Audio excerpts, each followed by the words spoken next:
আজ বারুইপুর পশ্চিমের বিজেপি প্রার্থী বিশ্বজিৎ পাল শাসন এলাকায় কর্মী সমর্থকদের নিয়ে প্রচার চালাচ্ছিলেন। সে সময় দেখা যায় রাস্তার কাজ অসম্পূর্ণ অবস্থায় পড়ে থাকায় যত্রতত্র ছড়িয়ে ছিটিয়ে রয়েছে খোয়া সিমেন্টের বড় বোল্ডার। এই বিপজ্জনক রাস্তার ওপর দিয়ে যাওয়ার সময় নিয়ন্ত্রণ হারিয়ে একটি যাত্রীবাহী টোটো উল্টে যায়। দুর্ঘটনাটি ঘটার সাথে সাথে প্রচার থামে উদ্ধারে হাত লাগান বিশ্বজিৎ পাল।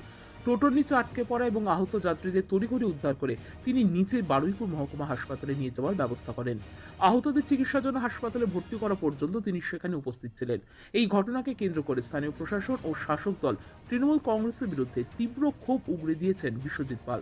দীর্ঘদিন ধরে রাস্তার কাজ অর্ধেক করে ফেলে রাখা হয়েছে।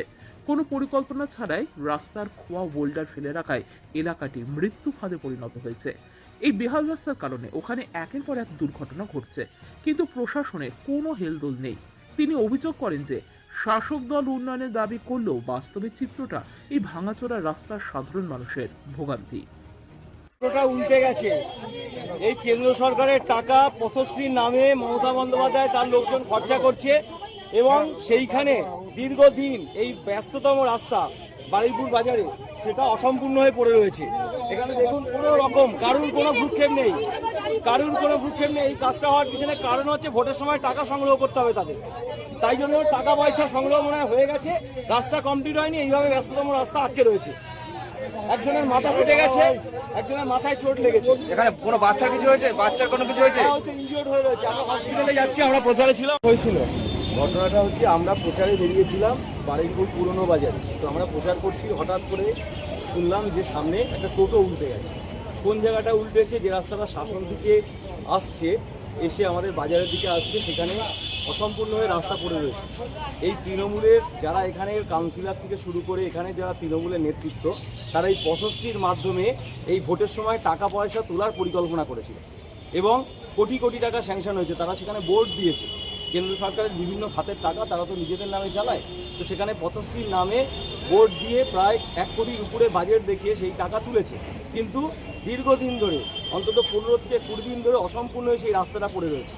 ওখানে কখনো বাইক উল্টে যাচ্ছে, কখনো টোটো উল্টে যাচ্ছে। আজকে যেটা ঘটেছে, টোটো একদম উল্টে গিয়ে 2 ভদ্রলোক এবং ভদ্রমহিলা, তার সাথে বাচ্চা ছিল, ভদ্রলোকের মাথা ফেটে রক্ত বেরোচ্ছে। এখন এই মুহূর্তে হসপিটালে তার চিকিৎসা চলছে। আর একজনের মাথার পিছনে চোট লেগেছে, ভদ্রমহিলার মাথার পিছনে। তো কোনো রকমভাবে সেই টোটোটাকে ওখান থেকে তোলা হয় এবং সেখান থেকে আমরা আমাদের যারা ছেলে ছিল এবং আমি নিজেও তাদের টোটো নিয়ে এই মুহূর্তে হসপিটালে এসেছি। তাদের এই মুহূর্তে এমার্জেন্সিতে চিকিৎসা চলছে। অর্থাৎ এই তৃণমূল সরকার এবং এই যে পৌরসভা বা এই যে এখানের বিধায়ক যিনি বলেন যে হেভিওয়েট নাকি, তার কোনো দায়বদ্ধতা নেই বারুইপুরের মানুষের প্রতি। বারুইপুর জুড়ে যে চূড়ান্ত অব্যবস্থা, তার নমুনা আজকে এখানে দেখলাম আমরা। সে হচ্ছে নবরূপকার নাকি? আমার তো মনে হয় সে হচ্ছে বারুইপুরের মানুষদের প্রতারক। 15 বছর মানুষের আশীর্বাদ নিয়েছেন বারুইপুরে, তার বারুইপুরের প্রতি কোনো দৃষ্টি নেই। শাসন ওই রাস্তা দিয়ে আসছিলাম, আমাদের টোটো আসছিল, কিন্তু রাস্তাটা অনেকটা আপ ডাউনের ফলে আমাদের টোটো যা তো নিচে নামতে গিয়ে হঠাৎ পাল্টে গিয়ে আমরা 3-4 জন প্যাসেঞ্জার ছিলাম। আমার এক নাতি ছিল ছোট 1 বছরের, তাকে বাঁচাতে গিয়ে আবার চোট লেগে। তারপরে কি হলো? তারপরে ওখান থেকে আমাদের সব দেখলাম বিজেপি কর্মী তারা সবাই এসেছিলেন, আমার সহযোগিতা করেছেন এবং তারাই আমাকে তুলে সবাই সাহায্য করে ধরে তুলে নিয়েছে, আমাকে হসপিটাল নিয়েছে। কে এই বিশ্বজিৎ পাল? তিনি কেবলমাত্র প্রচারে আসার জন্য একজন মানুষকে রাস্তা থেকে তুলে নিয়ে গিয়ে হাসপাতালে নিয়ে গিয়েছেন। এরকম প্রতিনিয়ত বারুইপুরের পরিষেবা বিমান বন্দ্যোপাধ্যায় জনপ্রতিনিধিরা দেয়, বিমান দেয়, আমরা নিজেরাও দিই।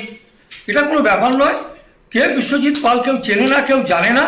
তাই বিশ্বজিৎ পাল প্রচারে আলে আসার জন্য বিমানদাকে প্রতারক বলে বড় বড় কথা বলে প্রচারের আলে আসার চেষ্টা করছে। আপনার নাম? আমার নাম মুজাফফর আহমেদ, কাউন্সিলর 10 নম্বর ওয়ার্ড।